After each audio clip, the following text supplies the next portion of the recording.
Okay. All right, good evening. It is July 24th, 2025 at 6 p.m. This is the Warren Select Board. This meeting is being recorded and broadcast via our local cable access channel WCAT on Zoom, Facebook, and YouTube. If anyone in the audience is recording, please let us know. And we're going to start with the pledge. You can stand. Pledge allegiance to the flag of the United States of America and to the republic for which it stands, one nation, under God, indivisible, with liberty and justice for all.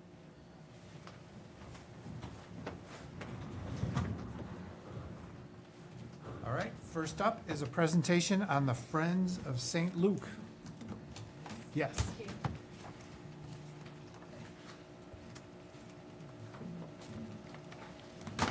Thank you for having me tonight. My name is Melanie Gronsky, and I'm a board volunteer of the Friends of St. Luke's.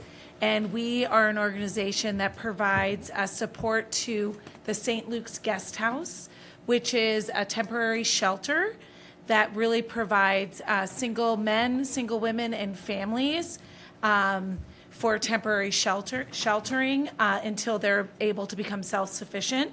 We are not an emergency shelter, but we are a temporary shelter, and we serve 14 different townships, with Warren being one of them, for residents in Warren if they ever come to a place where they happen to be in a place where they are either evicted from their homes. So part of our program, I know I handed out, I hopefully got some brochures. We have been around since 2013. Kind of quietly on Main Street in Southbridge, Massachusetts. We currently have a social worker a case manager that helps these families become self-sufficient. And when they live there, they are provided free housing with utilities. They have a private space, as well as some shared spaces of kitchens and living rooms, and just some services to help them become self-sufficient. When they live there, they are required to save 75% of their earnings, and then that money can go to their new house or whatever their next shelter will be, in terms of hopefully an apartment or something that's self-sufficient that can contain them. So the reason I'm here tonight is really to allow the people, or ask if with your permission, if we could share some of our literature with the people in your town, as well as just kind of, I don't know if you have resources, page on your website or anything that we can we would like to get the word out about who we are to the different towns. So I've been going to different select meetings and just talking about who we are, and if you guys have any questions. How long do people stay typically? Like, what's the average? So typically 3 months is kind of an area where we feel like that's the time that it takes for people to get self-sufficient, because we tend to help them get supported with different government services if they need it, to help them maybe RAFT or SNAP or some of those things if they need those as well. But it really depends case by case. And we really are working hard at just helping them become self-sufficient. It's not typical that they're there for a long term. It does, as you guys I'm sure aware, affordable housing in many of the towns that we serve is difficult sometimes for them to find. So it's not like by time limit, it's really when they're self-sufficient. And sometimes it doesn't take that long. We also have another program called Finding Hope, which is in your brochure. It's kind of when you open up here, it's on the last page. And that's really a program for people that are struggling, that are maybe perhaps going to focus with maybe preventing eviction, but they can apply to that program, and we can provide not only funding, but also some counseling. So we also wanted to provide that and let you guys be aware of that, so. Okay. Questions? No, that was actually going to be my question. Yeah. But it sounds like a good program. Yeah. It sounds like you're doing something really good for the people that are in need. Yeah, well, thank you. I mean, and the hope is, we can help everyone. We're not an emergency shelter. We're kind of the next step to help them then become self-sufficient. But so I don't know if you guys have a resource tab on your website or any community social media or anything that we could connect with, just so people can become aware of who we are. I mean, I know sometimes it's easier for people at that point, if they're at that time of their life, to be able to find a resource easily. So that's kind of what we're looking to do. We'll probably put it on our website. Yeah. And On then the Facebook page, and put it out there. And we can have your brochures at the senior center. Yeah, That that's would what be I was great. thinking, too. Or even here, maybe, is there a Yeah. spot? Yeah, we can put some here too, Yeah. both places. Yeah, That would be great. yeah. And I know I'm short on time, so I don't want to take all your time, but I have one last thing. We are doing a sleep out for homelessness in November, which I know is kind of a chilly time to have a sleep out, but we're curious if you have any contacts for us in terms of youth groups or scout groups that we could reach out to. I don't know if you have any that runs through your department or not, but then we can be reaching out to some of those, because we do have a place in Sturbridge, but they can do it privately as well. So it's just kind of a week of solidarity and to kind of promote some education about homelessness. Yeah, nothing that directly comes out of here. Okay. This board, but there are scouts, Okay, maybe something with the school. You could Yeah. check with the school district. okay, that would be great. Yeah, All right, well, thank you for your time. yeah. And I appreciate it. And you have a bunch of brochures you can leave us? Yes, or- I left a bunch there. Okay, good. And then how would I go about just connecting with somebody for the resources? Is there a contact on your That team? gentleman right there. Yeah. All go right, with that. thank you very much. All right, I'll get your name and I'll send you an email. Is that the All right. best way? Yep. Thank you very much for your time. I appreciate it. Thank you. All right. Presentation by Weston and Sampson on the proposed town common redesign project.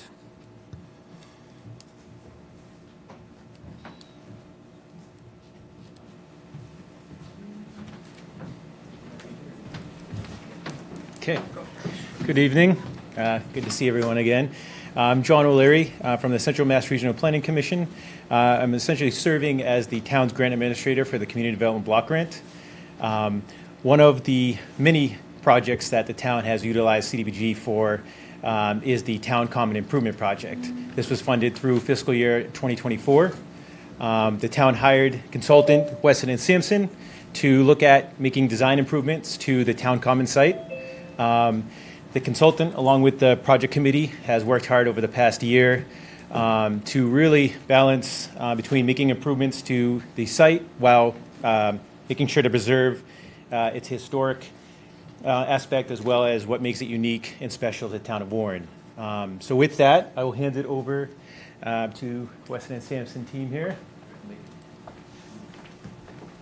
Great, thank you, John. And thank you for bringing up that presentation. Good evening, everyone. Thank you for joining us tonight. We're here to share the final design development for the Warren Town Common, a well-loved historic public space that we've been reimagining together, as John mentioned, for the last sort of year or 8 months or so. We're excited to walk through how the community feedback has shaped this plan and get buy-in from the community on this latest design. Next slide. This is the project timeline. Yep, so this is the project timeline. Where we're at tonight is what we're calling the second public meeting. Back in December of 2024, we kicked off the project in this room here. We got some initial feedback from the community. Since then, in March, we did what we're calling the first public meeting. And now in July, this is the second public meeting. In the interim between sort of December and July, we did a few working group meetings and one online survey to garner feedback on the concepts that were presented back in March at the first public meeting. And we're hopeful that with the working group feedback that we got and the feedback we got during the public meetings, that the design presented tonight strikes the balance for the project and for the town common Next slide. Yeah, the town common has a long and cherished history. These images remind us of how the site evolved, as well as being a central gathering space for generations. And then the next slide is sort of what it looks like today, looking down and towards the rest of the town and down Main Street. Next slide. Clicking on that thing. Oh, there. Yeah, click on it. Oh, there it goes. Thank you. There we go. It's obnoxious. So yeah, this plan shows the existing conditions on site, including the existing gazebo, the walking paths, which are in yellow up there, the existing parking lot, which currently has 11 parking spaces, and the existing water fountain that's highlighted in blue, the existing flagpole highlighted in blue as well, just across from the fountain, and then just the trees, the existing trees on site, as well as just noting that wooded sloped area that's a yellow hatch that's pretty inaccessible because of the slopes and because of the vegetation that's on it. And honestly, I think we did a site walk at one point and we discussed how that vegetation is what keeps that slope from eroding away. And so that area is fairly off limits. And any changes we make to that area with its topography would have a lot of impact on the site. So that's that. Next slide. And so some of the key design considerations and recommendations we're making, one of the main ideas that we need to carry across is honoring the history and preserving the character of the town common, retaining as much of the mature tree canopy as possible, while also adding new trees to the site. Renovating, so the gazebo came up a lot, and it's a well-loved site feature. It's also got a lot of history, so keeping the gazebo and just celebrating it as a space that's already been used for events. And then there was a note from the Historic Commission about incorporating the 1938 bridge lights. There's 4 of those, and just sort of thinking through how to incorporate those into the design. Next slide. Yep. So enhancing the functionality and the accessibility of the space is another key principle and key aim that we're aiming for in this project. The design needs to support community events such as the tree lighting or a farmer's market, and be that town common that brings people together on site. So that's kind of, those are some of the kind of key enhancements that we want to add to the site, including flower gardens, enhancing these fencing along the rail, the train. That was noted as something that is a bit of an eyesore, and we'd like to just uplift that fence along that edge. So, next slide.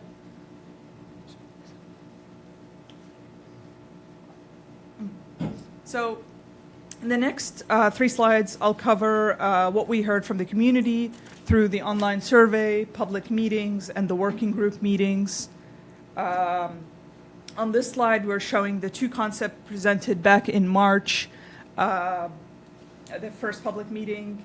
The feedback we received was in support for more walking paths, accessible entrances, better event accommodation, and a public restroom, which we were not showing at the time, or at least the second concept was showing a public restroom. And in the next slide, we show the design development from there. So we took those 2 concepts that we had on the first page, and here we've got the design development as we worked with the working group on developing the design. At one point, we were looking at an amphitheater, so the idea that we would add an amphitheater alongside the gazebo. And I think the resounding feedback we got from the working group is that we should really be emphasizing the gazebo and expanding on it, not adding a secondary event space. So really celebrating the history and the existing gazebo that already hosts events, and just improving the functionality of that gazebo. Perfect.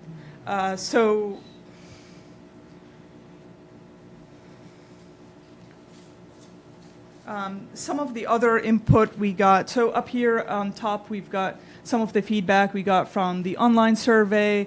So most people typically use the town common for community events. Walking was a second best, and then just sort of regular everyday use. But definitely that highlighted to us that events were pretty important. The upgrades that people would like to see, more parking spaces, more accessible entrances, and more seating areas. Perfect. So this is the final design that we're presenting today. I've got boards here as well that show it, if anybody would like to have a look at those a bit more closely. The key features include a gathering plaza incorporating the existing flagpole and the water fountain, and a space to gather. So that's this plaza over here. In this design, the parking lot is reconfigured to take advantage of the existing right-of-way, adding 2 parking spots, taking the existing count of 11 to 13 parking spaces. We then add another gathering space with a shade structure that's over on this side right here, where it says shade structure. And then we add a public restroom building based on the feedback we received from the community. The parking spots, so there's 13 parking spots on either side. That's a reconfiguration of the existing condition. And what that does is it takes the parking away from Maple Street and away from the intersection of Maple Street and Main Street as it is right now, and provides a much nicer, greener entry space into the park.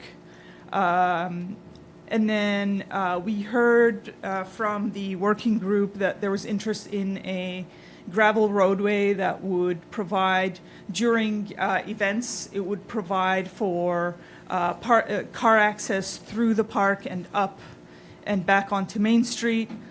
What that does is during events, it would greatly help with the way that the common could be used.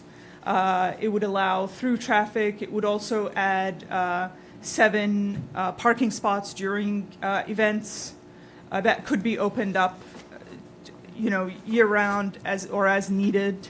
And what we've heard from the community was that gravel roadway could also be used for dog walkers. So it would be an informal walkway into the park that currently doesn't exist. So that connection through is non-existent right now. It can't be a walkway necessarily because it couldn't meet ADA access, but as a informal gravel roadway, it can be used for traversing the park through that space.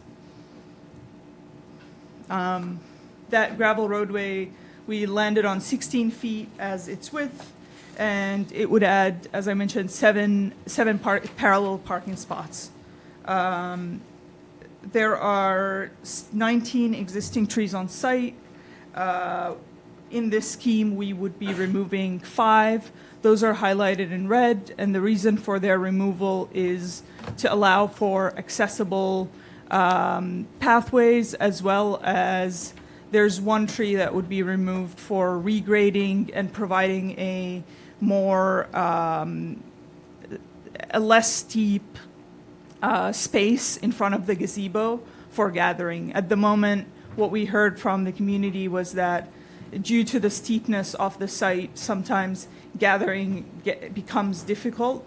And so flattening that area in front of the gazebo just provides for more access, for bigger events and more opportunities for gathering, exactly where that cursor is. Next slide. So here we do a little bit of a zoom in and also looking at some of the materials off the site. So the parking lot would be just an asphalt parking lot. The gathering spaces, which are shown in red, would be brick paved. Then we've got all the walkways would be asphalt, and those 7 parallel parking spots would be reinforced grass. So it would allow for grass to grow through, but would still be able to be used as parking during events. Not again. Great, and so we've got a planting plan here showing that we're planning to plant 13 new trees as well as native shrubs and perennials. The sort of beige-looking spots are where we're planning to add more perennial planting. So at the entry zones, as well as sort of where pathways converge, and that last area near the reinforced parallel parking spots, that would be a rain garden, because that would be one of the lower spots on site. So celebrating that and adding a rain garden is the approach that we would take there. And then along the train tracks, as a response to the what we heard about the train, as well as the proximity to it and the fencing along that edge, we would recommend a hedge of evergreens along that edge, just to give a nice, so American arborvitaes, just to give a nice backdrop to the common that doesn't exist right now. Okay, and then so site amenities, we would add seating, picnic tables, benches throughout the site. That would be to address some of the comments we got about how people would like to use the space. It would also help bring people into the space. A shade structure with seating underneath it as a gathering plaza that's a bit more informal. And then in the main plaza, there will be benches as well as picnic tables for gathering and during events. Great. And so I guess this is a bit of a shift now, but there was, I spoke about a restroom building that we would add to the site. I showed where that would be installed. During the discussions with the working group, there was questions about what that would, what a building like that would cost. And so we looked into a few options of what that building could be and what it would cost. Those are up on the screen. I think that the options are a prefabricated building, a new restroom building that's built from the ground up, and then another option that came up while talking to the working group was the renovation of the existing train building. I think cost-wise, the prefabricated restroom building and the new restroom building that would be built ground up have a similar cost. Really, any cost that you would, prefabricated comes on site, it gets installed, you would need to connect utilities to it. A new building from the ground up, you would need to hire a designer to design the building and bring it up on site. Still, you'd need to get footings and utilities to it. Those two options have the same amount of, almost the same amount of cost implication. The third option, renovating the existing train station, we understand that the town does not own that building, but it was brought up as an option and as something to be explored by the town. I think that the town would need to do, if you go to the next slide, town would need to do an assessment to evaluate the building, evaluate the cost of purchasing the building. But with that said, there are a lot of advantages to this approach. The most important one is preserving the local character of the town by, acquiring such a historic building, strategic location, and the fact that the building already has infrastructure connected to it, so utilities already connected. We think that there's community revitalization in terms of it becoming a multi-purpose space, and some sustainability implications in terms of reuse of materials and lower carbon footprints versus a new construction. So I guess I bring that up because the restroom building would be a phase 2 project. It wouldn't be part of this project, but it is something that was brought up by the town and by the community, and so we wanted to bring up the options and bring them to the town for consideration. And on the next slide, we have a slight redesign where the train station building and adjacent land be purchased, you would not need to have that secondary prefabricated building that we were showing around where it says picnic area. So that was being shown here. And so you would not need to do that. You would just reuse the building. You would have, instead of 13 parking spaces, you would have 21 new parking spots with a nice planted median in the middle. And you would have sort of all this extra space. With that said, I think our hope is that both concepts work, and it's just a phase 1 and a phase 2, and the town can consider this as an option for sort of the future of the town common. But yeah, and then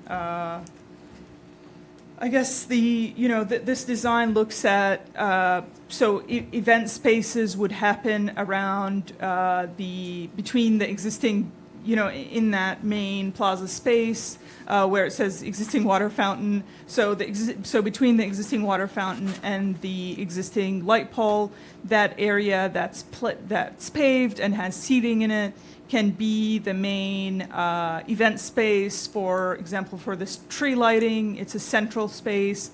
It's a visible space from Main Street and Maple Street.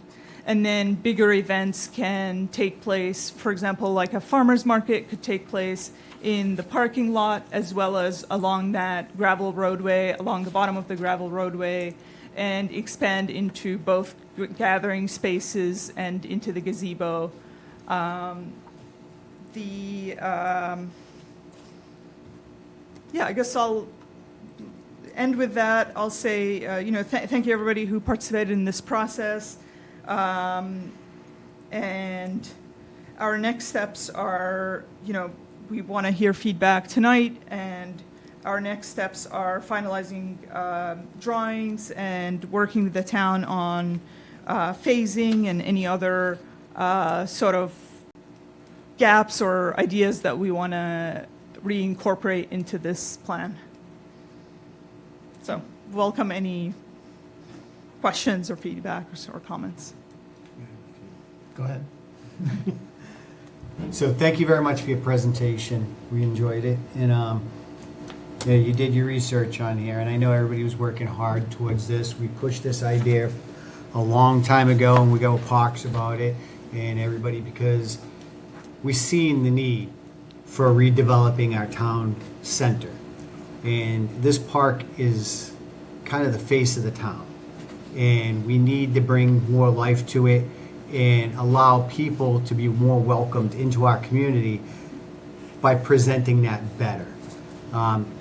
Parks is doing an amazing job with, you know, our Christmas events, the tree lighting, and they're getting bigger every year. And this is an underused space that we can be using so much more. It's walking distance for a lot of the town, so it's easy accessible. But there are parking issues because people not everybody lives in the center, and people want to drive it. So your designs are really good, and one of the big things when we first started is we were looking at that train station. We want that train station because that would alleviate putting in, what was it, $550,000 to $600,000 bathroom. When we can buy, the train station for, was it $270,000? $250. $250,000. That's still valid. Yeah. And we could buy the train station, a pre-existing building for $250,000 that has bathrooms in it, and all we gotta do is renovate the bathrooms to bring them up to more of an ADA standard, which is much more cost efficient than building a $500,000 bathroom in a park. And I'd still like to see that happen, in my opinion. I think it's definitely a space that has not been used in many years, and the town could have an advantage with and work with. And I think it would be a great asset to the Parks Department to be able to do events there too, and have that space. My thing was bring back ice cream socials, you know, sell some ice cream out of the windows to the kids. Bring back that historical part of the town, make it more inviting for the families, and make them want to be down there. Make them enjoy being a part of our community. And that would be great to have. Although you've got nice pavilions and stuff, it's a hard pill to swallow when you're talking, well, $520,000 to $600,000 for a bathroom. Yeah, yeah. And it's only, yeah. what, one stall? It's, yeah, like 3 stalls or something. And I think that's Yeah. the hard part, that whether you build it, whether you build something from scratch up, which would have a nicer, you know, you could have a bit more control over the architecture of the building. It's never going to be as nice as that beautiful building that's out there right now. And that is a beautiful building. Yeah. And it's a space that has been empty for years in our community. And it would add all those extra parking spaces in our town too. So we'd have more parking for events, and it'd expand the park a little more. So I think that's definitely something that has to be done in the future. And, you know, but you did good. Thank you very much. My other question is, you brought it up right in the beginning of our meeting, and you talked about the lights from the bridge. Where are they incorporated in this? Yeah. I think we would incorporate them in that central seating area. Okay. Yeah, like between the right in flag front and the of- fountain? Between the flag and the Oh, fountain. okay. Yeah, yeah. Because it wasn't identified in here, and I No. didn't want it to be left out, because No. that was something to bring back from the bridge. Yeah. And Historical has been doing a very good job, you know, Yeah. holding on to those and making sure that they're not damaged and just thrown away. And Yeah. they're very good design, and we'd like to see them repurposed into the park. Yeah, yeah, and I think that part of the, not necessarily hesitation, but part of the things that our scope didn't have any utility work in it, but that doesn't mean that we shouldn't include them, because once you rip up something, You don't installing wanna- a conduit is nothing, but you coming don't back wanna to come install a back later on conduit and is, rip it up. is way too much. So I think we just need to incorporate them, even if it's an empty conduit that gets run through at a later date, or, you know, we just figure that out with John and the town, and I think, yeah. But the intent would be to put them in the gathering spaces so that they are part of the history. I think the water fountain and the flagpole that are in front of the gazebo is trying to strengthen the history of the site, and so putting them in there as well would be, you know, That the was next another logical big thing, is point. restoring the water fountain so it actually functions again. And it's doing what it was designed to do, and bring that life back to it. Because it's sad to just let things like that just dwindle away. So, I'm good. Okay, Derek? No, nothing yet, sir. Okay.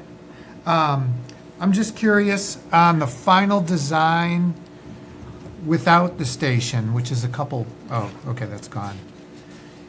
So you have the west edge of the parking lot basically runs along the property line, right?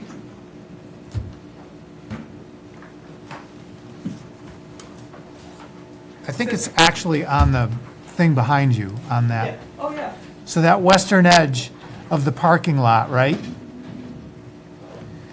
Is, yeah, Go to Warren's. yeah, we have copies. Yes, that runs through. So I'm just curious, is there a lip there, or is that Go to more slides. level? So is there any kind of barrier between the town's property and See, the there's one over cement. property of the, So that's a good point. Oh, The- that- the yeah, that was back a existing, few. What the existing one. property line is here. That's okay. What there isn't That right now, or what we've identified, is that this was the right of way. oh, yeah, And okay. it gets you to the building, and so what we did was we kept access to the building so they could park in their lot, which is here. And so, yeah, this is the property line. Oh, I see. You come in and it's a two-way in and out. So you'd go to the back, to the southern edge of that lot and make a right to get to the property of the station? Yeah, yeah, Okay. exactly. Because that's the right of way right here. Okay, so that makes So, sense. yeah. Okay. Exactly. Good point. What? It's gonna cause some problems for anybody that owns that train station. Yeah, it will. If it's not us. Yeah. Yeah, yeah. Yeah, But the town is in their right to use the right of are, way. yeah. Yeah. Yeah, the one thing about the train station is we have no control over Yep. what happens to it either. So if any owner just decides not to take care of it anymore, we don't really have a lot of say in that, and it could totally fall apart. So that's kind of a little bit scary. So what about the roots that exist now in the grass? So one of the problems right now, it's very hard, there's a lot of trip roots.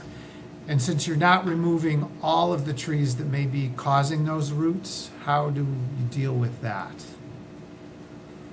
You're gonna have to be regrading, right? You're regrading everything. Yeah.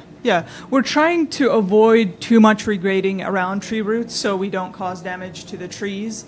But there could be like from an arbor or from a tree preservation perspective, you could air spade within those tree roots just to give a bit more give a bit more air and, actually almost like fluff up the soil around those tree roots, just to give, and it would be a way of bringing back health for those trees. But any regrading around tree roots, we've kept to a minimum because it would impact the trees, like So if detrimentally. if you add dirt on it, it's bad for the tree? You can add a little bit, but not too much. Yeah. Like, say you add, yeah. go ahead. I was just gonna say, though, we also did have some discussion, though, if we did raise up, that you could build around the tree and I don't know what you call it. Yeah. You could do tree wells around some of, so you would add Oh, I some see, okay. bricks to kind of not, add too much soil around the trees. I think you can add maybe 4-inch, maybe 3 to 6-inch max that you could add on top of. 6 is really pushing it, but you could add a little bit of soil around the trees. But the issue that the town common probably suffers from is more compaction of the soil around the tree roots, and so best would be to air spade as much, around the trees to give a bit more. Yeah, but that's only gonna be a temporary solution because people are gonna compact it again. Yeah, Yeah. people are going to walk all over. Yep. And you'd have to continually to do that.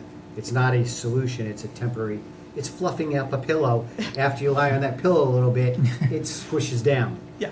Same thing with the soil. Yeah. So, we wanna make sure that whatever we're doing, it's gonna last. Because this is not gonna be something we're gonna do every other year. Yeah. We wanna do the park over so it lasts and it's here for the community for generations, like it's been for us, and hopefully it's there for all our kids. And then one other comment, so the asphalt walkways, would it be better to do something like crushed stone maybe? In terms of like drainage and maintenance?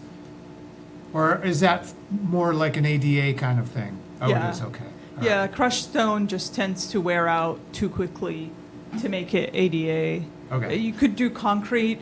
It's a lighter material in terms of light reflection, so it's less hot. But Okay. asphalt is just pretty typical for Okay. park pathways. Yeah. All right. Yeah, you're adding like a few dollars per square foot with concrete though. Yeah, Mm. So Yeah. exactly. You can go a lot longer with asphalt, although it's ugly. Yeah, yeah. And when Yeah, you that's put a- it in a community space like that, you kind of want it to be nice, but Yeah, so I was thinking of the crushed stone or yeah, packed, for some it looks a would be little nice, better. but then you More run into organic. ADA.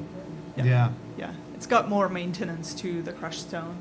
So, this is a conceptual design anyway, right? I mean, if we were really gonna do this, if we got funding for this, now we have to really do the real design, like how deep is the asphalt, how deep Yes. is the soil going Yeah. over the root, right? I mean, Yeah. this is like the very step one Yeah, of this. yeah, yeah. So No, there's still a lot of design and planning to go into this if we continue on, right? yes, yes. Yeah. And that is the next step for us, is to go ahead and figure out, budget, figure out costs, and then come up with the designs for the project. Yeah, all the specifics, okay. And then things like the lights, so that would be something that we'd want to incorporate, at least to begin with. And then if budgets don't work out, we can figure out how to get the conduit up to a certain point so that you're not trenching all over a site that you've just built. Yeah, So that's kind of the next step, is to think through how to build it. okay. Mrs. Ramsey has one. Yeah, I'll open it up to the public, and you're first. I just had someone approach me in the community and wanted, their recommendation was to push the gazebo closer to the middle and not have it so close to the road. So I just want to make sure I throw that out there, because I don't know if we really had a lot of discussion about that during our meetings, but it just recently someone mentioned that to me, and, just something else So, to consider. moving the gazebo. I don't have any idea how hard that kind of thing is. I'm just, Yeah. Yeah. Wow, Yeah. okay. Pretty So- difficult. I just want to add that whatever we do on all the options that we look at, have them available at the end. Because in a previous study that we did, and we had at the end 3 options, people were wondering, did you look at this? Did you look at that? And here's a kind of like the little example where, did you look at talking about moving the gazebo to the middle, and we don't have it. You looked at it, so we should, somehow we should have this 20 other options that we looked at. Yeah. So that doesn't happen. Yeah. Yeah. I think that specifically moving the gazebo, or I think at one point we talked about, only verbally, moving the monument, and that's across the street in Yeah. the roadway. I think both of those options are feasible. They're just pretty cost prohibitive. The costs that you're putting into moving such a thing is just We have detrimental. such awesome builders in town that I've seen them move houses in town. So one of the things we were talking about is because we're limited on space there, and we'd like to open up the space more. Yeah. And it's kind of a waste of space to have a rotary in the center of a small town than it is to have a 2-way lane in the town. And when they put that rotary there, it took away a portion of that park and parking. And we're looking at acquiring that section of the road before and incorporating that into the design.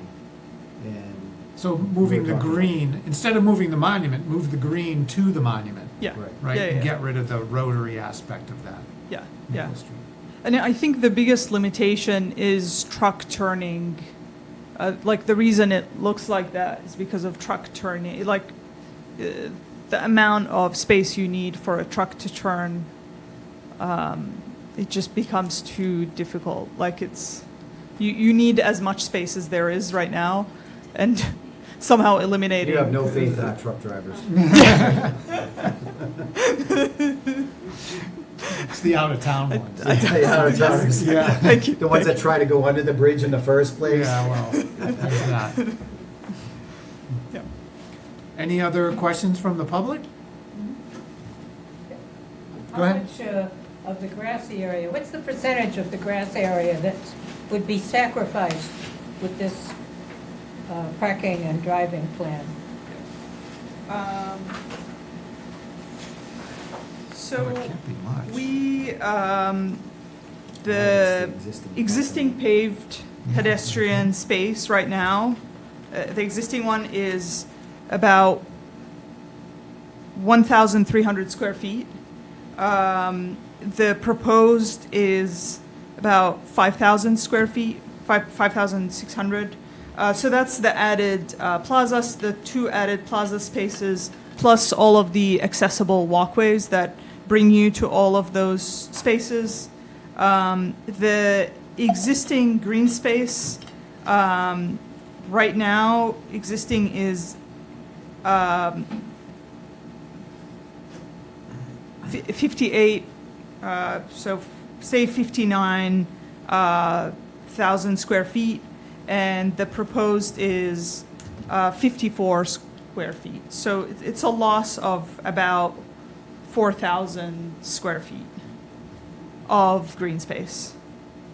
That is excluding the hill area, so the area up here, because that area, just as I said at the beginning of the meeting, it's hard to engage with that area.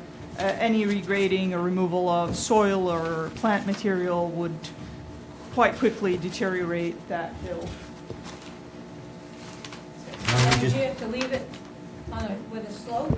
Yeah, Or put in a wall? we didn't, Yeah. we didn't count the sloped area as part of the calculations that we did. No, on either one, so it's sort of a Clean fill. one-to-one, like, we didn't touch that area.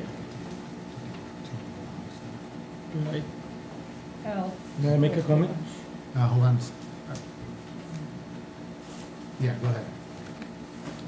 I think you don't have those numbers ready to answer her question, because I see that we gain a lot of grass by getting rid of the parking lot in front. Yeah, And her question is, how much is just the driveway versus the proposed green? So I think it goes equal to equal. I don't know the numbers, but I guess in the meetings, we talked about where we lose it up by the train tracks is not very usable. It's not space where people are hanging out, or we don't do anything there. Well, I but- understood there would be a tree wall created. And it's not paved, and it becomes a little walkway Right, for the dog. right. But what we will gain is where all the parking spots are now. Well, Up then you against- have people right, with the- accessing near the railroad. So we gain all of this space. Can you see where she's here. outlining? That'll be very visible green space, where the other space is much less. And Yeah. we'll get rid of grass, but it won't be I know. pavement, it'll be, It will be Yeah. gravel, which is Gravel. much nicer and more soft as a material. It's not as, you know, not as imposing. But we will be gaining all of this space in here that is currently paved, and it is the, kind of the forefront, or what you see from of the common from Main Street, from that intersection of Main and Maple, which is really the jewel of the space, is that entry space, and at the moment, it's just a parking spot, it's just a parking lot. So, not having a parking lot front the street is, Yeah. I think, just a huge win. And to follow up on your comment about the railroad station, we didn't have any control over it. It could be a real detriment if somebody bought it and put something in there that was really offensive in the center of the town. well, there's that too, yeah. Yes, yeah? there is that chance. So there's neglect, there's poor It would be better for us business to own it than choices. somebody there's- else. Yeah, I think we're all under agreement that we have to do something with the train station, acquire that some way. And I know we've had discussions about that in the past. I guess I have a question. I mean, what would we need to do a feasibility study? Because I feel like the Parks Department would be very interested, but we didn't have enough information to present to the town. We didn't kill that idea because we didn't want it. We just felt like it wasn't, The station, you mean? the train station, yeah. You couldn't answer the questions that were Well, gonna that come we up. couldn't do, we didn't do our due diligence to give a comprehensive enough information so people could make a good decision. So I guess, where would we go to form a feasibility study? John, can I put you on the spot? Could we do that through CDBG? It's a privately owned building too.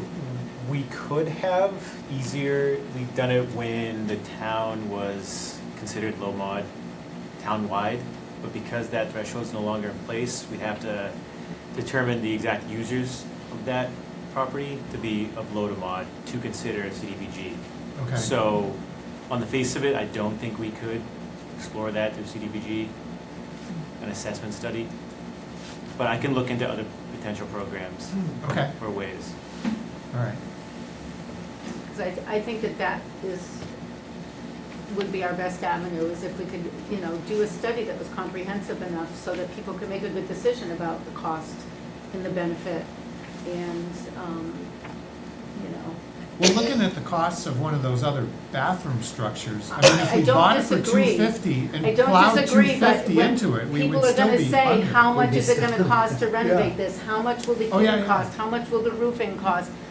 We couldn't answer all those questions. Yeah, yeah. And how will you maintain it down the road? What will that be year to year? We didn't have those answers. So even though my gut tells me it was all good, we couldn't do it. Yeah, yeah. Okay, all right, so we need to work on that, figure that out.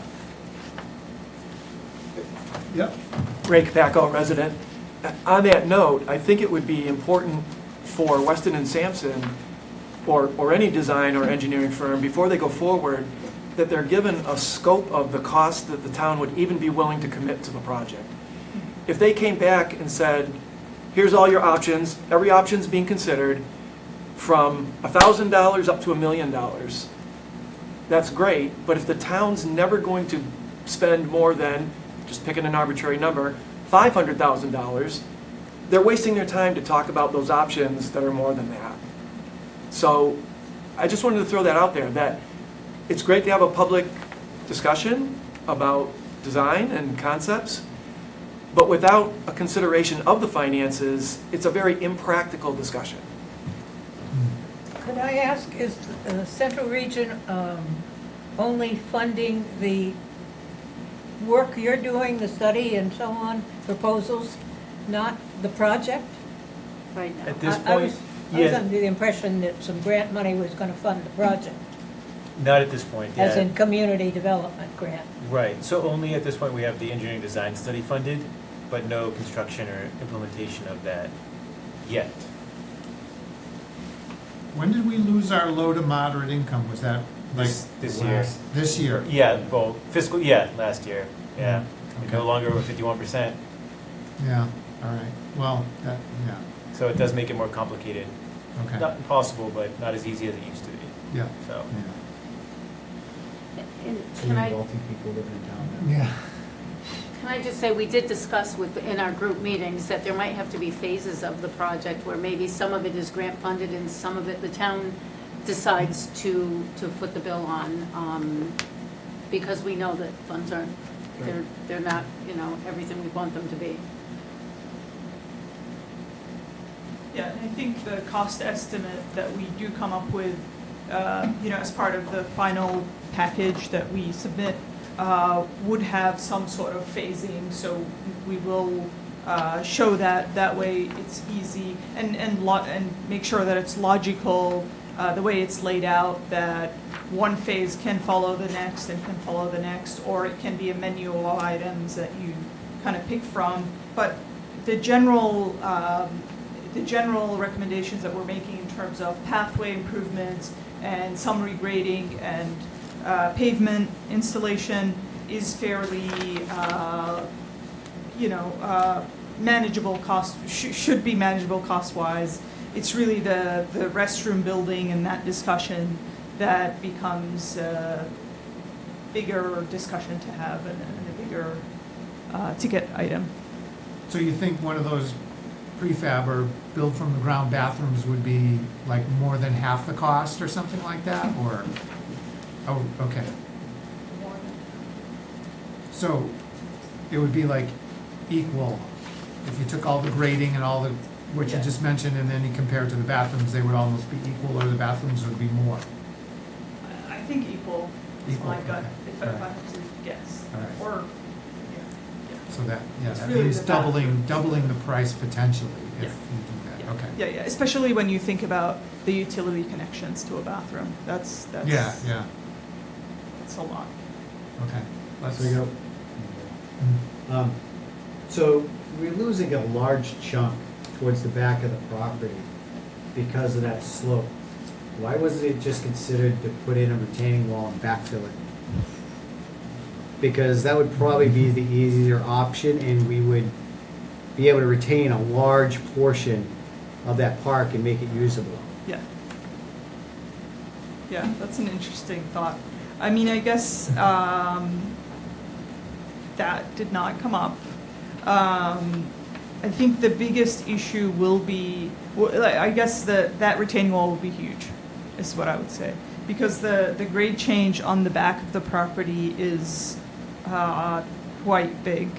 You don't have to, Like, you don't have to bring it up to grade, but you have but to yeah, slighten the incremental, grade, some increment sort it. of. And you could easily do that, and you could put concrete block there, Yeah, yeah, yeah. It which doesn't have is to be fairly pretty. cheap, Yep.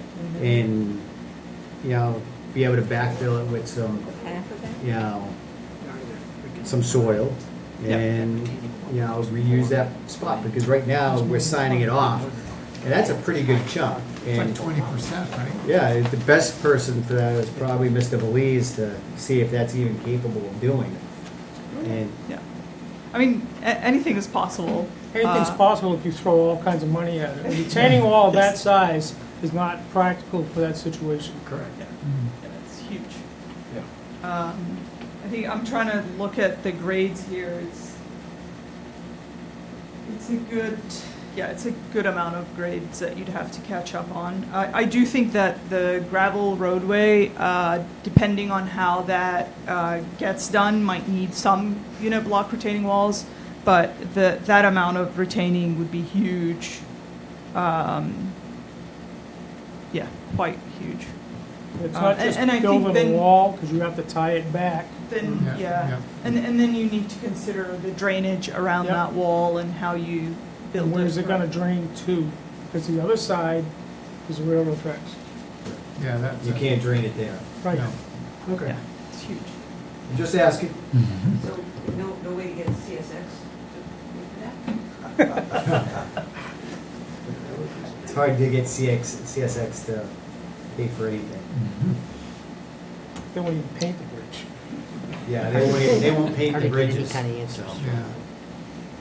Although it would be a good customer relations. Yeah. The one we other tried comment making that I work, and they had didn't was, what didn't get put into this was the Veterans Walkway. It was the what? The Veterans Brick Walkway,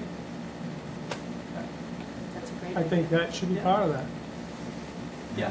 And what was that? The Veterans Brick Walkway, you know. So you have names on a brick and, Yep, so where would that have gone? you can line that right along the walkways. Oh, I see, okay. Yeah, yeah. That's a I great mean, idea. I think that would be a Didn't great come up in our idea meeting. along this kind of central path that takes you through the park and up and out. Yeah. That'd be quite lovely. Okay, I asked this before, where is the Christmas tree going? In the central gathering, so this gathering plaza. It's the Right, most right. prominent. It would be, between flagpole, existing walkway. If you do a Christmas carol, you could have them be in the gazebo looking out onto that plaza with the Christmas tree there.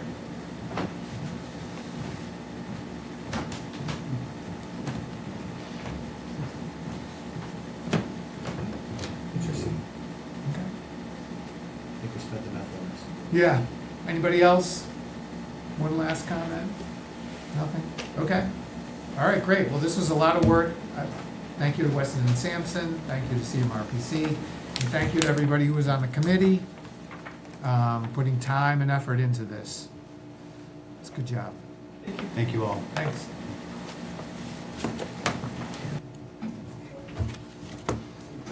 All righty.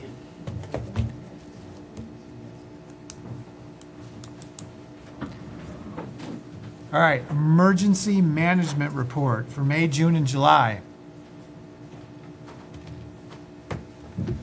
Come on up.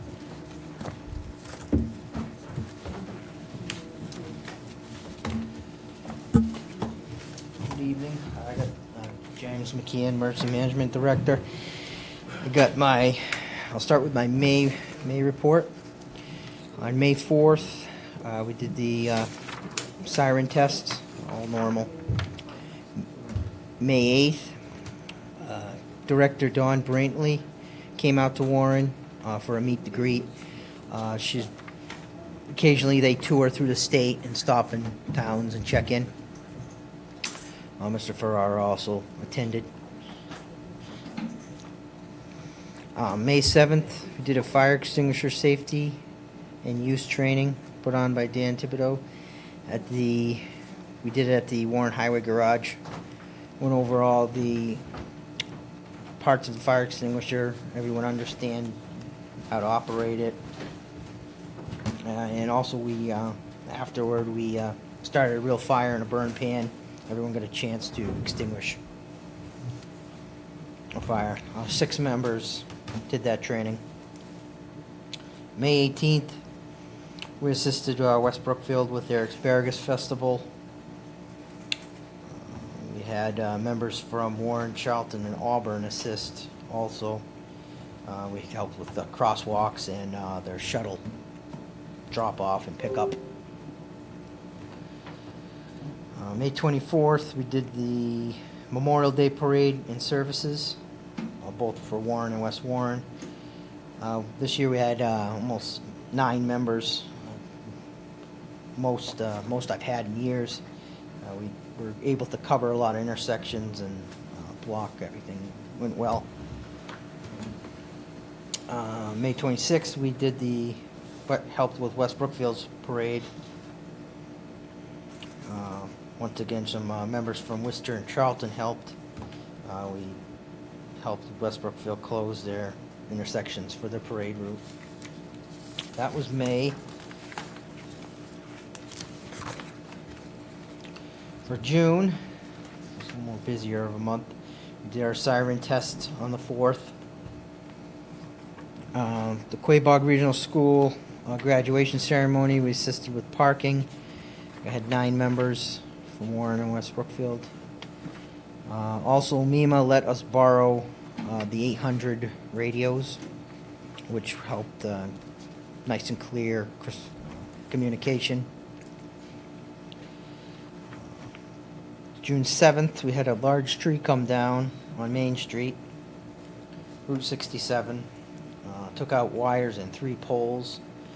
The power was out for the Coy Hill, Town Farm, Old West Warren area for about almost 15 hours.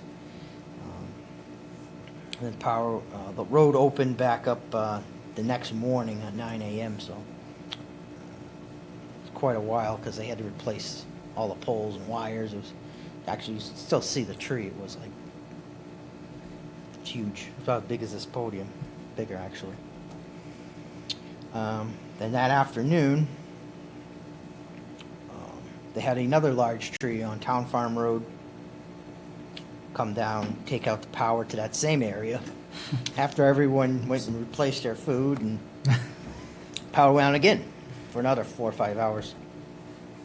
So that was a kind of a difficult weekend for that side of town. And then the 12th, I attended the National Grid annual safety meeting in Worcester. 18th, I went to an EMD meeting virtually, since I have a newer computer, able to better join on these virtual meetings instead of driving halfway across the state. June 21st, we did our fireworks and fun day. Also, MEMA let us use the radios again. We had members from Charlton, Auburn, and Holden teams help. Parking in the back of the school went well. And then running of our cooling centers. We did one in June 23rd through the 25th at the senior center. In the afternoons, once the senior center closes, I have a couple CERT members usually stay to keep if anyone needs to cool down, which Tim does quite often for us. Thank you.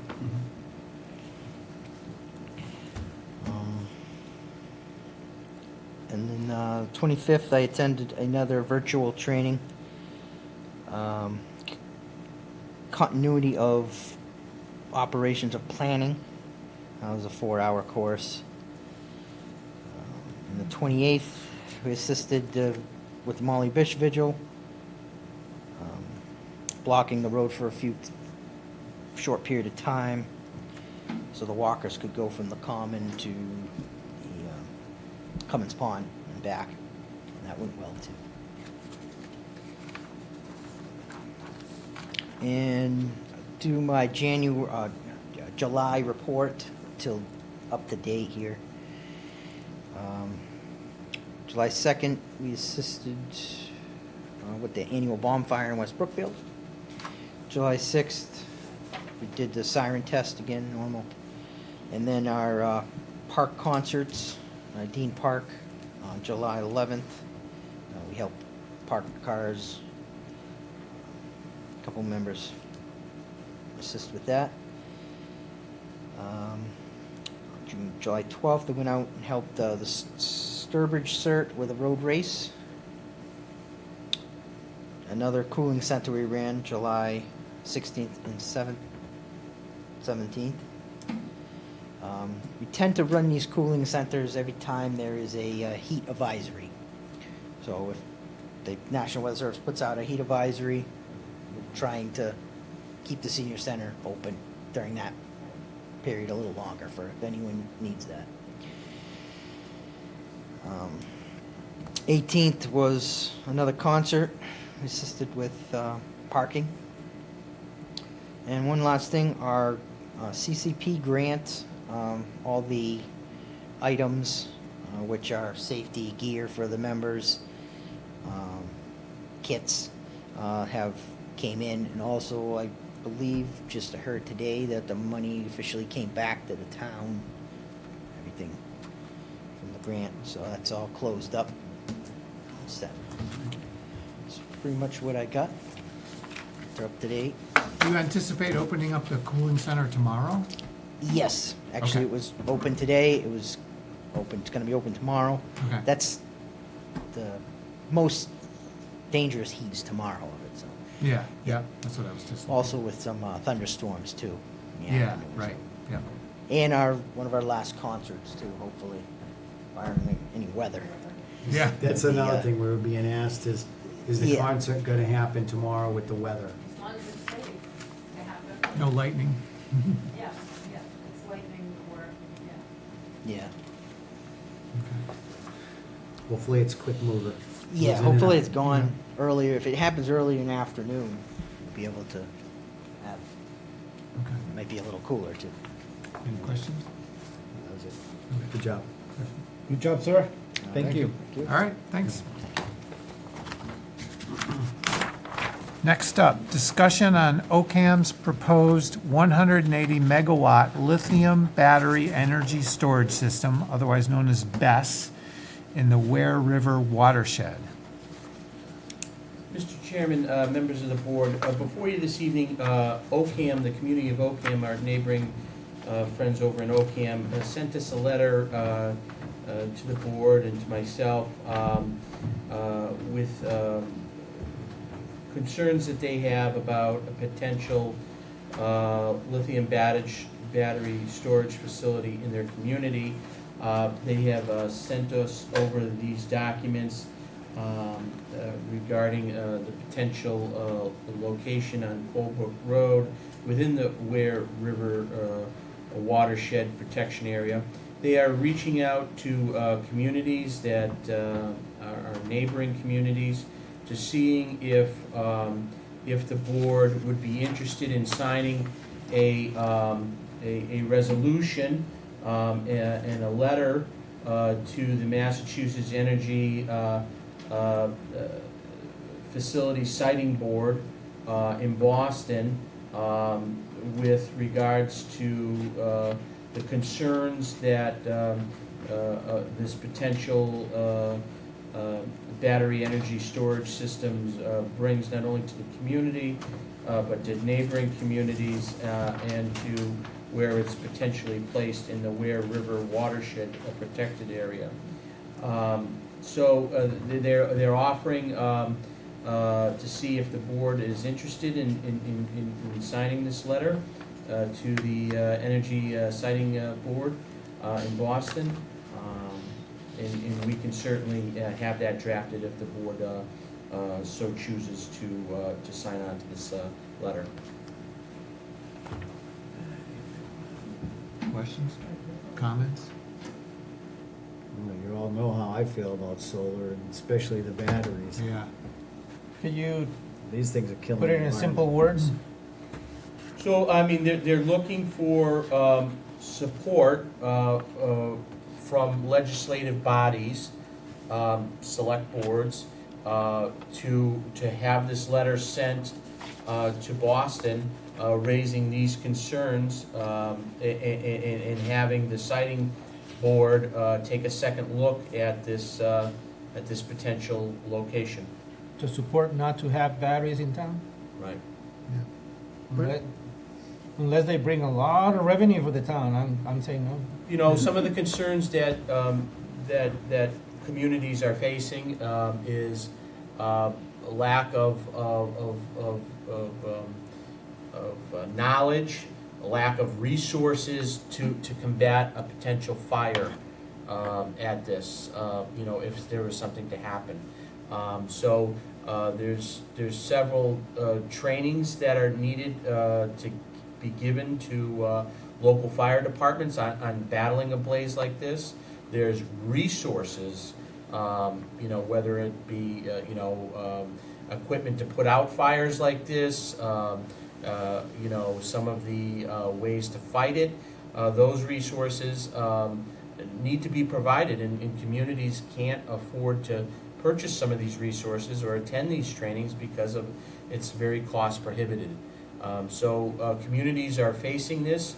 I think OCAM is strategically reaching out to some of its neighboring communities because one of the neighboring communities could be affected in this in the future. So there's no benefit for the town? Well, I mean, there are pilots that the town could enter into, but the town would have to weigh if the pilot is worth getting involved in, and there's also a push at the state level where they're looking to get these things not into pilots anymore. So it's kind of a moving target at this point, and it really has to be weighed by the community as to whether or not they feel that there's a benefit. So the problem with this siting board is they're in Boston. They don't know anything about our area at all, and they're making decisions for us. I mean, they're taking away our zoning rights, basically. Yeah. So like this letter says, it's setting a bad precedent now. Well- So that's not just the energy in the lithium batteries, but just the whole fact of this thing, this situation where the siting board's just gonna make the decisions and we don't have any say. Well, I think their concern is it's actually being put into a watershed, and they're concerning that it's gonna contaminate their water, their drinking water. Yeah. And it's a very valid concern because, the batteries contain a lot of toxic materials in them. They go into thermal cook-off, and there's not much you can do other than put foam on them. You can't spray water on them. You can't use anything on them other than a foam. And then the foam is known to be a carcinogen. Yeah. And you spray a large amount of that across a field of these panels or on one of these buildings, which you need to do, and you're effectively destroying that watershed. Yeah.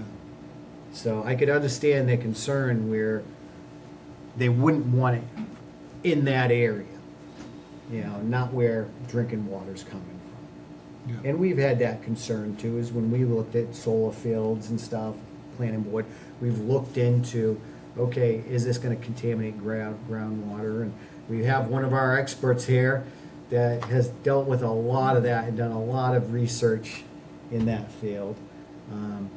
So, I think it's simple. The town opposes it. Their board opposes it, but it's bigger than them because the state is taking it out of their hands. Yeah. And they just want, let's group together and say, hey, no, we all oppose this. Stop doing this. Because, if they were putting it right next to our, Yeah. in our water treatment, our watershed, we'd have some pretty big concerns about that too. They could put it right on, next to Quabbing Reservoir. If something goes wrong, it's their water. Yeah.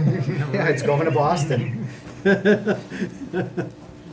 So would it be worth tripling down on this then? Get the planning board to sign off, get the conservation commission to sign, maybe one letter or 3 letters? I don't know, think about that. I mean, you certainly can. I don't think it would hurt it. They're looking for the select boards in towns to make a. Or is that you know, sufficient? Yeah, I mean, I think it would. Okay. Be, that's how they're trying to, get their message out there is through the select boards. Since he's done more research than any of us on this. Sure. Do you have a comment on this? I have to absolutely agree. But my own thinking is that the greatest threat is to the aquifer, and there's absolutely no doubt that a fire from one of these battery packs, if that occurred, it would be impossible to stop all contaminants from entering the watershed. And once there, very little chance of ever cleaning it up. Yeah.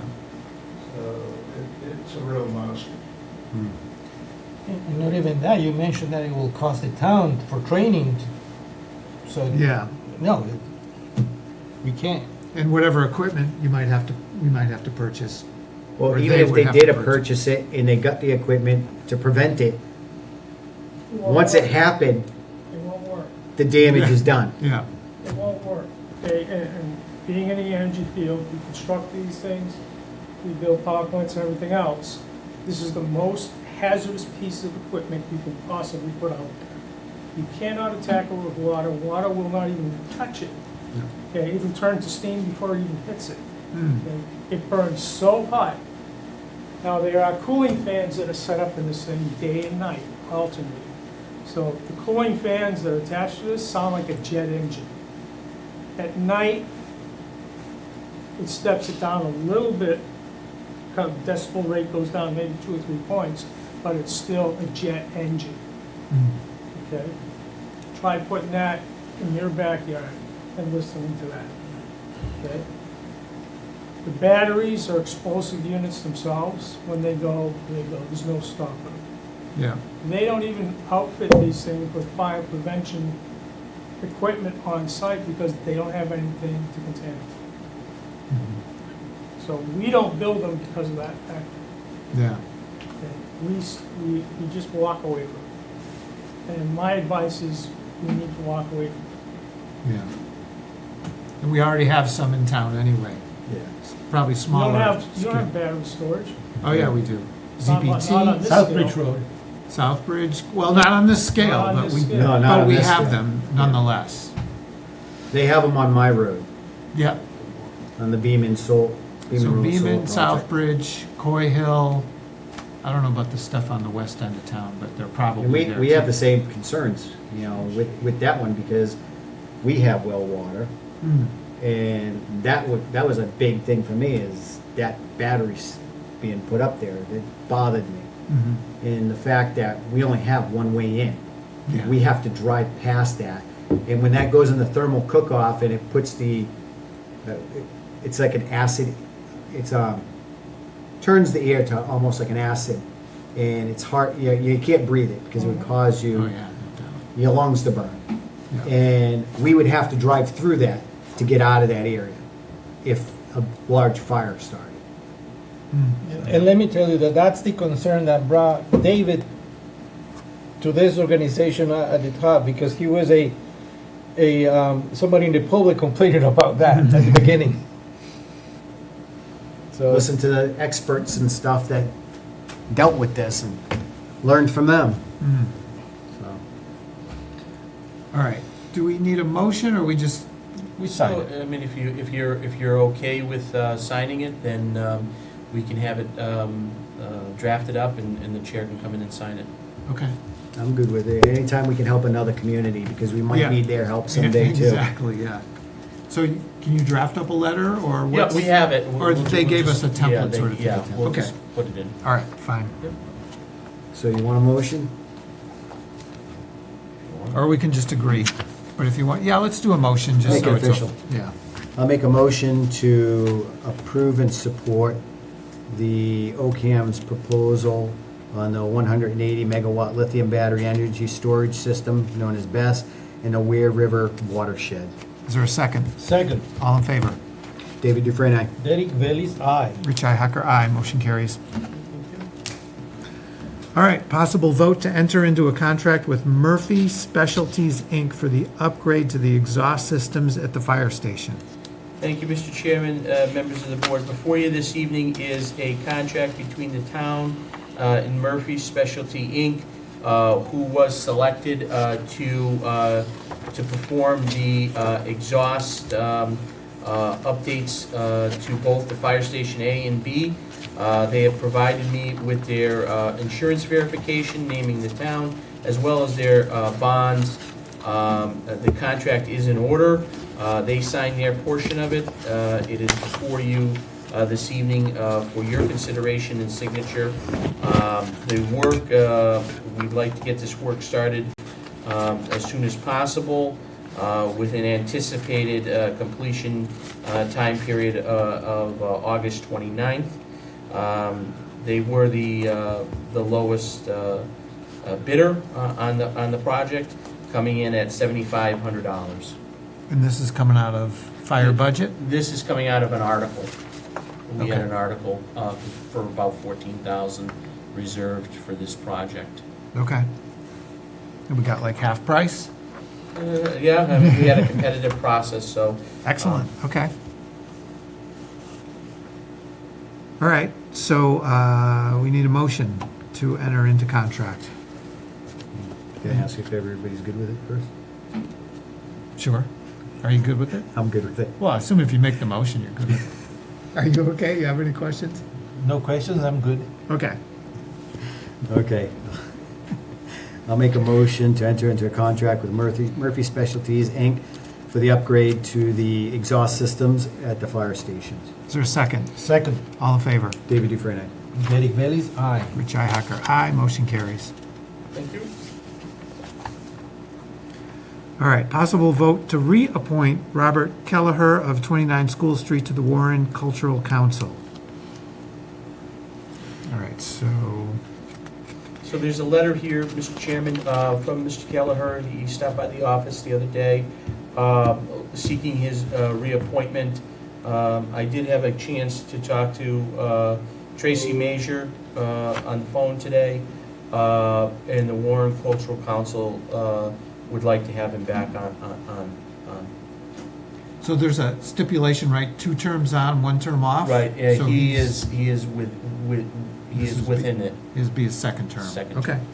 3 years? Okay. Is Robert here? He is not here. And is there anybody who wants to comment about that? Okay. All right, any questions? No? No, sir. All right. Want to make a motion? Okay, I'll make a motion to reappoint Robert Kelleher of 29 School Street to the Warren Cultural Council. Is there a second? Second, All in favor? David Dufresne, aye. Derek Bailey's aye. Richi Hacker, aye. Motion carries. Discussion with a possible vote to enter into a contract with the Ardent Group, Inc. for the replacement of the scum pump at the wastewater treatment plant. Mr. Chairman, I had asked that this article, or this item simply be passed over because this was taken care of by the sewer commissioners earlier this week. However, I do wanted to alert the board that this project is moving forward and that a contract was drawn up and executed by the sewer commissioners for the scum pump replacement project. Okay? Great. Warrants and bills. Okay, I'll make the motion to pay the following bills. Number 34-25 for $30,815.39. And payroll number 1-26 for $113,192.25. Accounts payable number 03-26 for $172,476.08. Accounts payable number 4 for 2026 in the amount of $43,890.96. Is there a second on the warrants? Second, All in favor? David Dufresne, aye. Derek Bailey's aye. Richi Hacker, aye. Motion carries. I'll make a motion for the following bills. For Shred It for $126.31.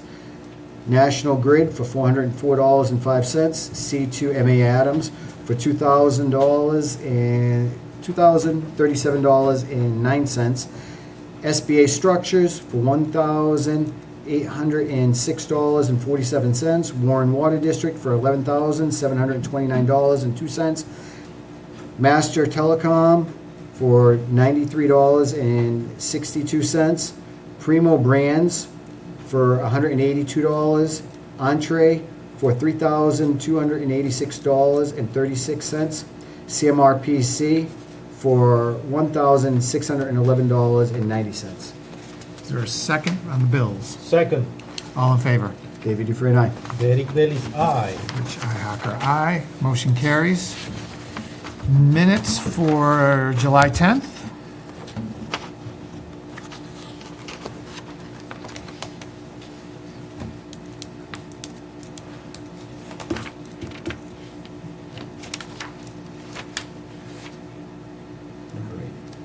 Yeah, number 8.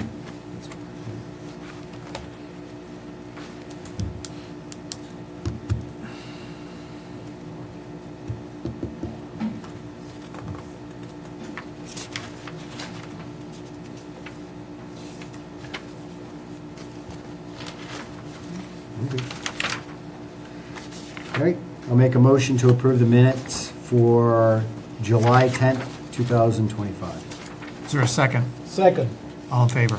David Dufresne, aye. Derek Bailey's aye. Richi Hacker, aye. Motion carries. Town Administrator report. Thank you. Good evening, Mr. Chairman, members of the board. I have a couple things I'd like to report to the board this week on. Number one, I know that we've been talked about in the past 38 Elm Street as our problem property. That's our tax title property. We finally got the final eviction for any potential tenants that are living there. That will be issued as the move-out day is going to be on August 7th at 9 a.m. At that time, we will have a constable, certified moving company, we'll have a police chief there, we'll have our custodian there, I will be there, and we will also have a tow truck there, okay? What the process and how this is gonna play out is that the moving company, who is from Worcester, is certified in this type of moves. We'll be taking anything of value, and we'll be holding it for 3 months at a storage facility, at which time that the owners of the property will have access and would be able to claim of any of those items. Anything of non-value will be left there, and it will be up to the town to determine whether or not to remove that contents or not. I did drive by the property this week, just drive by the property, and that's when I did notice that there's a pickup truck in the yard, unregistered appears. So we will have to work with a towing company to get that taken care of.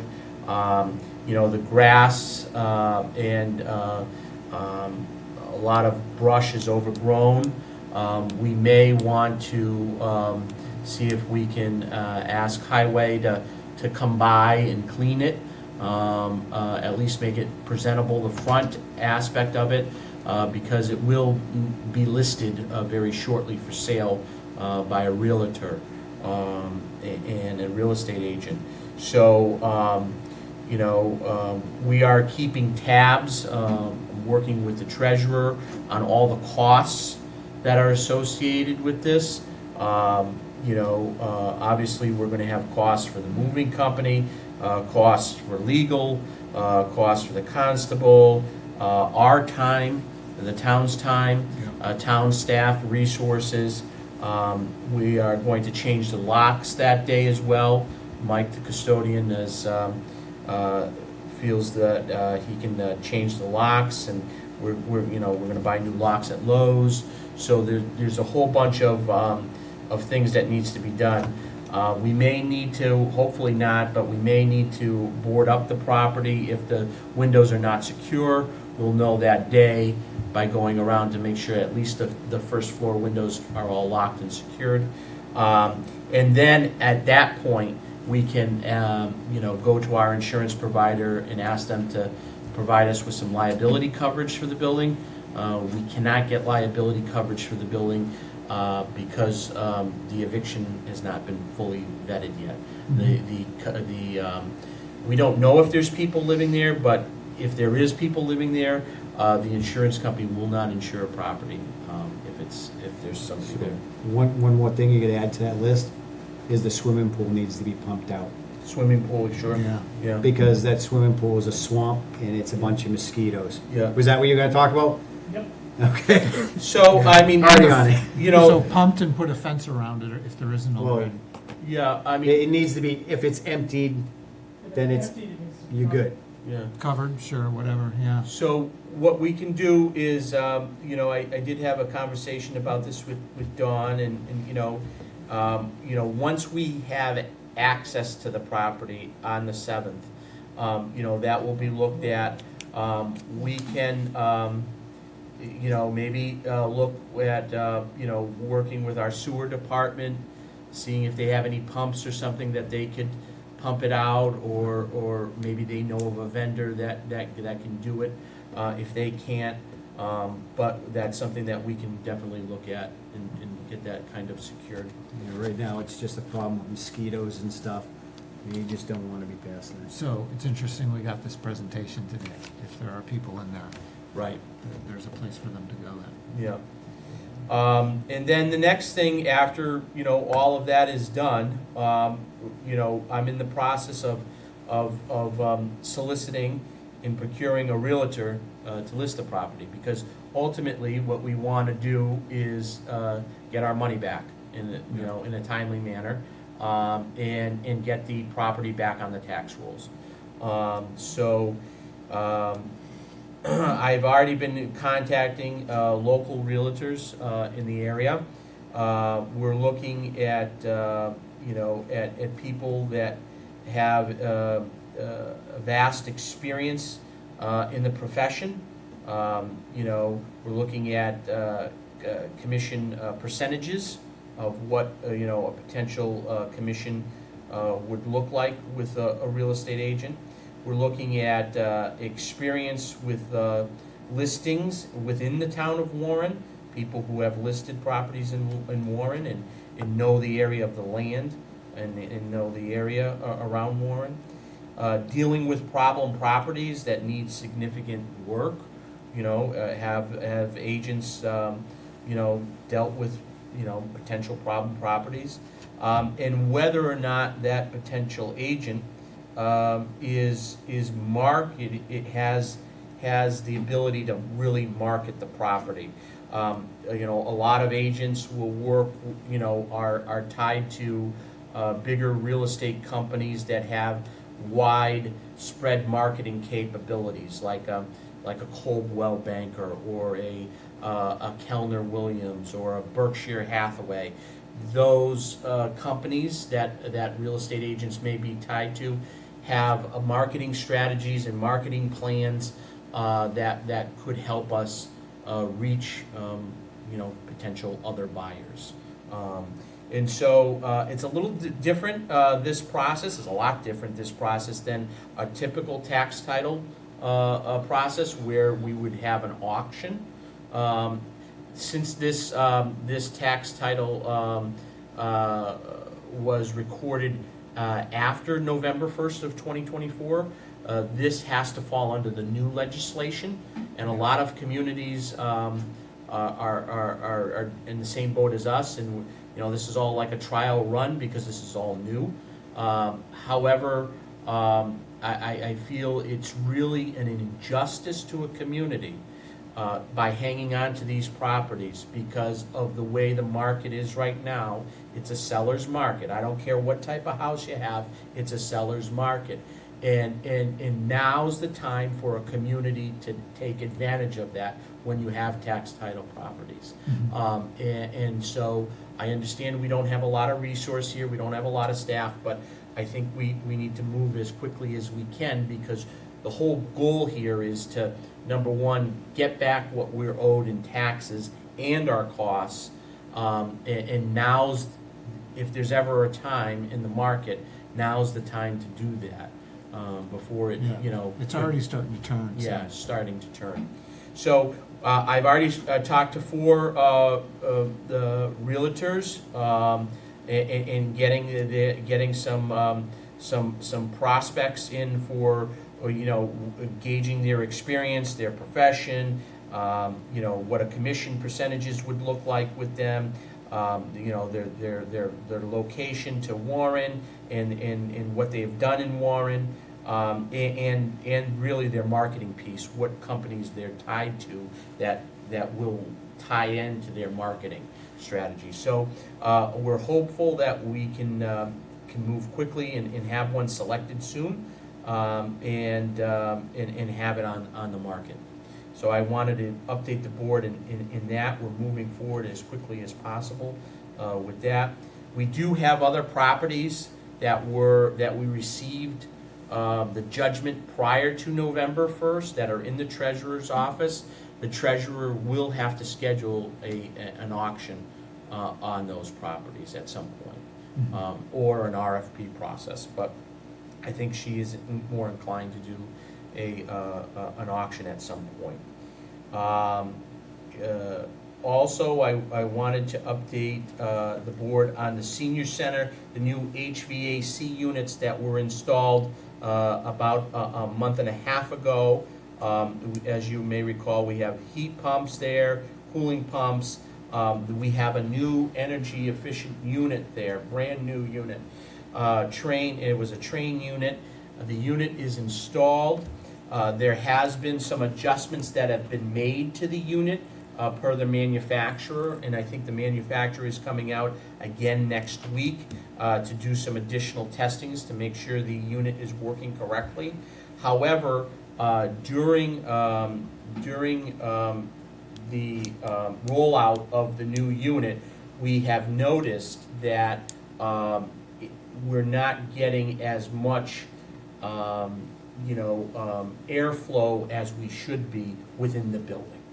And so we contacted the installer, Energy Conservation Inc.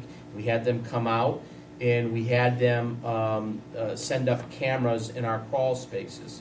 Now, this scope of project for the new HVAC unit was just to replace the unit and to tie into the existing ductwork in the existing trunk line that is to the building. So the grant that we got to replace this was to replace just the unit itself. And the unit itself was like $150,000, which was paid for through the grant. So that was just to replace that. So we have a brand new motor, and it's gonna be tying into the existing unit there.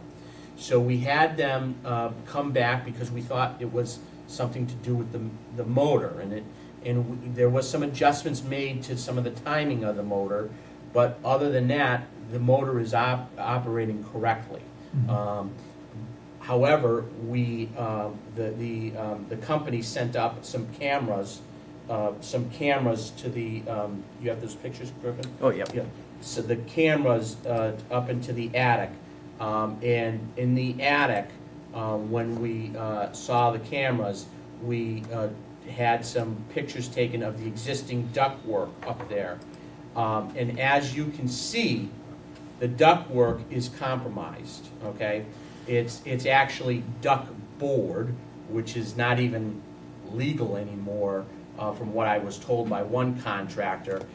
It needs to be replaced, and it needs to be secured. The amount of output that is being escaped within the attic is quite extensive.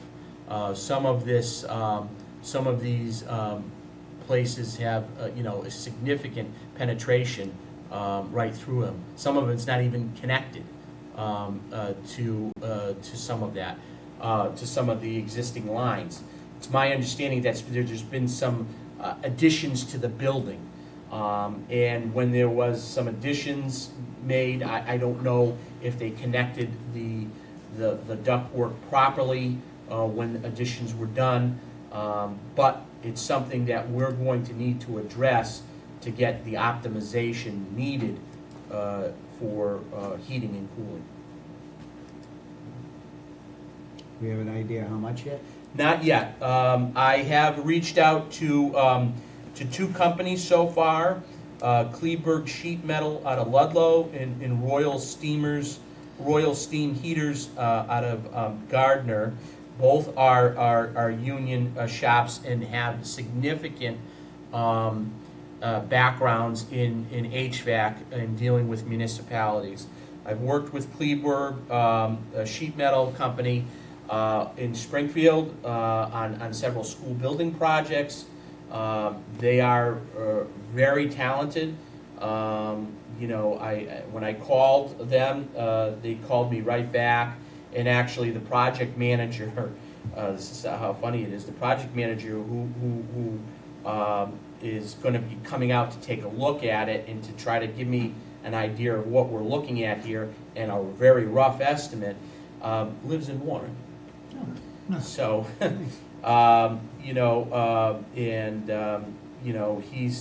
he's committed to at least coming out. He's familiar with the building, and he's gonna give me some ideas as to how we can tackle this, and so on and so forth. So it's gonna take a little bit of time, and it's gonna take some probably at some point. We may have to even get an engineer involved, but it's going to take some time to get this, to come up with a solution to where we can get this problem solved. And obviously, we're looking to get this solved as quickly, easily, and less expensive as possible. We're wasting a lot of cold air to cool an attic. Yeah. And then when winter comes, we're gonna be heating that attic. Right. And that's gonna be very expensive to do. Yeah. So it's in our best interest to address this so we can make it as efficient as possible. So we're not heating and cooling the attic for that, Yeah. which is not helping anybody in the building. Yeah. So it's interesting, the old unit was able to deal with this ductwork? I mean, it wasn't It was basically, you had an older unit that was 27 years old, okay, that was only operating 70% efficient. The unit itself was only operating 70% efficient. And then on top of it, you had ductwork that wasn't, wasn't connected properly. And that there's holes in it. Yeah. Where, that's clearly, those holes there are from, Some of them are rusted. rusted through. Yeah, Yeah. I mean, that's old. yeah. That's not recent damage. And That's. somebody took a valiant effort to use a lot of duct tape to close up the duct. Right, and I can only imagine that it was, at that time when there was an addition put on, that's when some of this duct tape and, maybe not the best, type of solution was, happened. So, I mean, Yeah. it's a tough situation, and we're gonna have to address it, and we're working on it. So I wanted to update the board on that. So that was a concern that I got last week.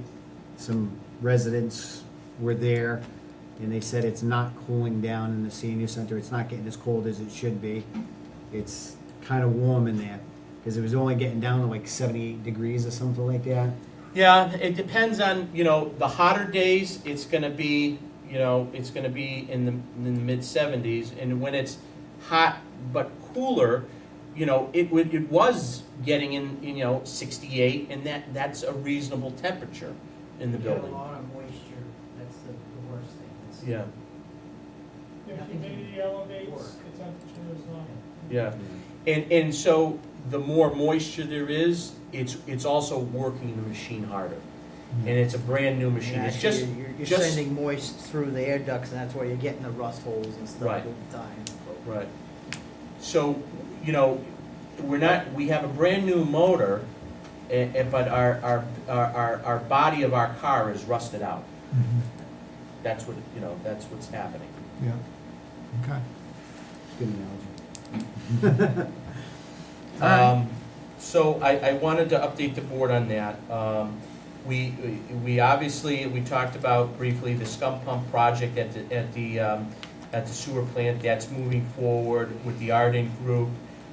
Money has been put aside to fulfill that, and that's getting done. You'll notice that the senior transport van is parked here. It was parked here because they needed the extra space for today's clam bake. But also, in the next meeting, there's going to be an order or consideration in front of the board to decommission and to move away from the van and declare it as surplus property because of the fact that they just can't get anybody to run it. It's very costly to maintain it, and they want to move away from that type of programming there. And what we could do is, obviously, if the board decides it's surplus property, and we could potentially get it auctioned off at on the online auction through Municipid for what the police use. And we could take the insurance off if the board wants to do that, and we could save some money by doing that, and getting rid of that. I know that the latest budget, we tried to, last year's budget, we combined both the driver's position and the custodial position to see if we could get, somebody that, would be interested to earn a little bit more and have a little bit more hours. But there was people that were interested in the custodial, but not so much interested in the driving. And then the driving you had to be certified in, and the certification program is only offered at certain times of the year, and the schedule never worked for a potential new hire. And there's other options. There's the Quabog connector, is up and running. We have Worcester Regional Transit that offers ride shares. There's private ride shares that are offered at the senior center. So there's options for seniors. So after discussion with Sharon, after discussion with the Council on Aging, the Council on Aging Board voted to recommend to the Selectmen that they decommission it and move away from that program. Well, that particular van, it's no longer certified, right? I thought there was a problem with the lift there or something. Yeah, it's not inspected. State inspection wise, I think it's expired, and there's some other issues that would need to be with the lift as well, need to be maintained as well. So at the next meeting, there'll be a consideration for the board on that.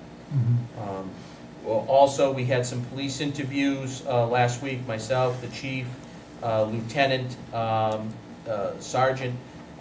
We had a couple interviews, some very well positioned candidates, but at this time, after going through them, the chief has decided, and I support that as well, reposting it in the fall and seeing if we could get some new candidates in September or October.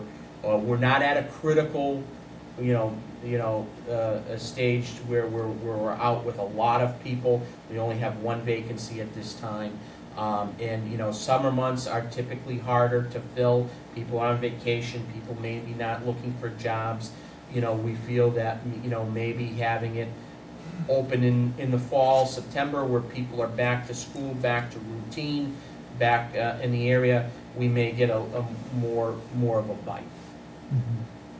So that's that.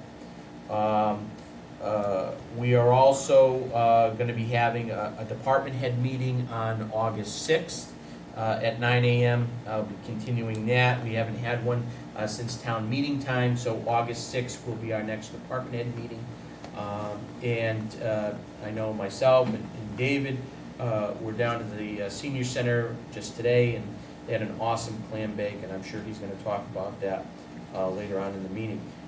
I also wanted to let the board know that the town clerk, in our binders now, the general bylaws are in the back section of the binder. She is not going to have copies printed anymore. We'll have a new copy that is clean. It is on the website. We will have copies available in the selectman's office as well as at the town clerk's office, but they're just going to be a printed in-house to save some money, and it'll be easier for us to update them moving forward. Yep. And that will be my report for this week. All right. Any questions? Comments? No, doing a good job. Thank you. Thank you. Thanks, Jim. All right. Any new business? Nothing, sir? No? Any old business?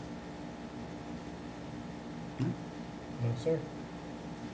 Correspondence? What do we have? We just have one from the Overdue. treasurer regarding a gas card, but that has been taken care of this afternoon. The treasurer had sent that over to the board this afternoon as well as to myself, but that has been taken care of on the gas card issue. That was resolved. It's all this set? afternoon. Yep. Okay. All right. Comments and concerns? I have some. So Okay. we attended the clam bake at the senior center today, and they did an amazing job. They did a very good job with the clams, the people that were there, all the residents, amazing residents. They were all very happy with what was going on. And Sharon and the senior staff, along with our custodian, Mike, participated in helping, and they did an absolute amazing job, and I'm very pleased and I'm so honored to be a member of this town. And I'm very proud of all the hard work that they do and good job. And I like to thank them. And it was delicious, absolutely delicious. I know you're not really into seafood. No but clams for I me. love some good steamers. And they had lobster rolls too, and Mm. oh, it was good. So I drove by around 1:30 and there were still a ton of cars there. Yeah. So, So we're still there till about then. yeah, that's great. So it was packed. We went for a while. Good job. And I think I seen Jim kind of do a little dance a little bit too, and they were, it's kind of, it's impressive, Yeah. the moves on the guy. But yeah, it was great. All right. Anything else? No, sir? Jim, anything? No. Nope. Anyone from the public? Joe? Joe Conrad, resident. Recently, the National Education Board did a study between kindergarten and 12th grade and determined that Massachusetts is in the top 3 for education in those grades. I believe the Quabog regional system is within the top 20 statewide. Gives ourselves a pat on the back. Our kids are learning. Down south, there are some that, well, when you get to 49th or 50th on the list, there's a big problem. Thank you. Anyone else? All right. Next meeting is August 7th, 2025 at 6 PM. Is that, let me make sure. Can you be here? Sure, I'll be here. All right. Is there a motion to adjourn?